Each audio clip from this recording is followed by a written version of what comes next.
Today's youth need teachers, volunteers, and most of all, well, they need you. I'm Doug Edwards, and I'm going to be talking with real youth mentors and students to give you the knowledge you need to be the best youth worker possible. This is Youth Worker on Fire.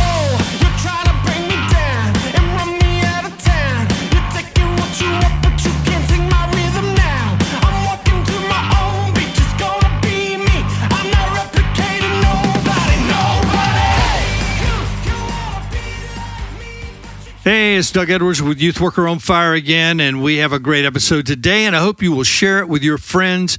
The way we get out there is by you sharing the episodes that you love with people that you know that need it.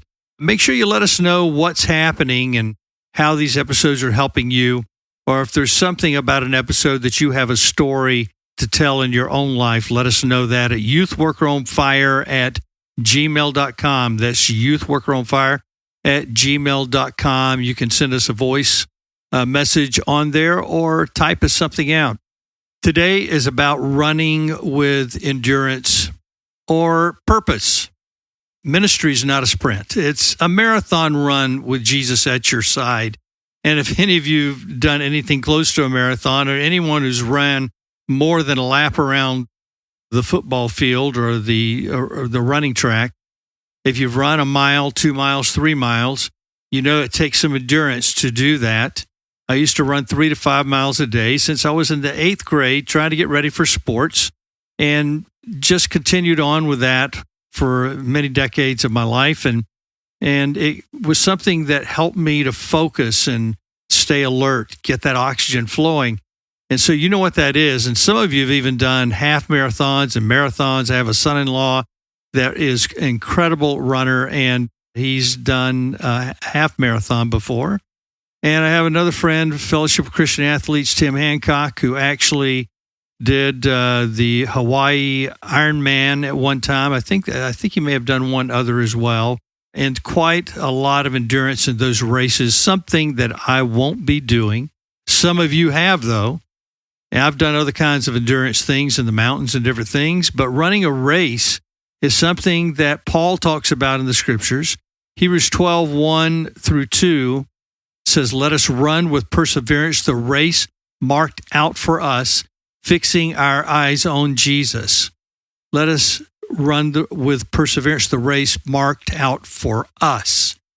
God's marked out a race for you. He's got a plan for your life, and you may not think it's the right plan. There's many times in student ministry in the beginning, I thought, Lord, you've really got this wrong. This is not where I belong. How soon can I get out and do what I know I'm good at?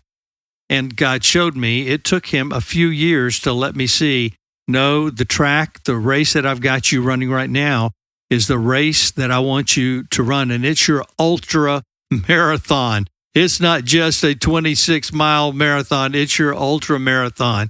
And there's a guy I write about in my book about student ministry, and it's called the Ultra Marathon Runner, who is Cliff Young. He was an Australian sheep farmer who won the 1983 Sydney to Melbourne Ultra Marathon.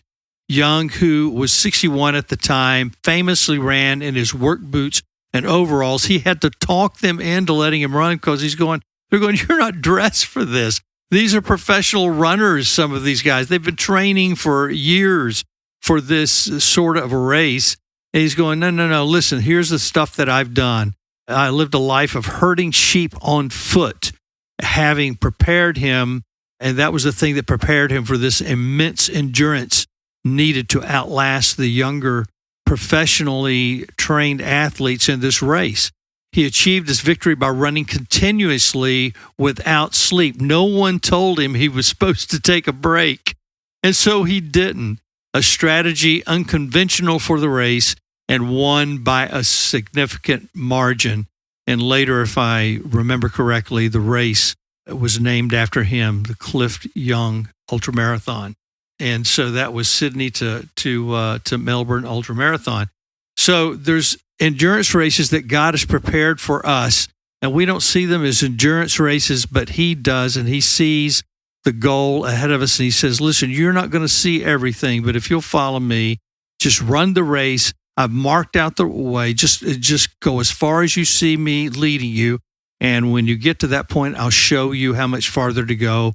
And we went on and on and on. So much for me that I was 35 years in full-time student ministry, and 5 years I continued on as a volunteer as a chaplain for the Lake Sumter State baseball team, which I'd already been part of for 4 years before I resigned my position at a church in student ministry. Isaiah 40:31 says, "Those who hope in the Lord will renew their strength." Burnout doesn't have to be your story. God has a plan for you if you'll follow His plan. His plan is always better than your plan or my plan. With Jesus, you can finish well. One prayer that I pray because of Matthew 11, and that is this: Lord, give me your refreshing, for your yoke is easy and your burden is light. And with you, I get a refreshing for my soul.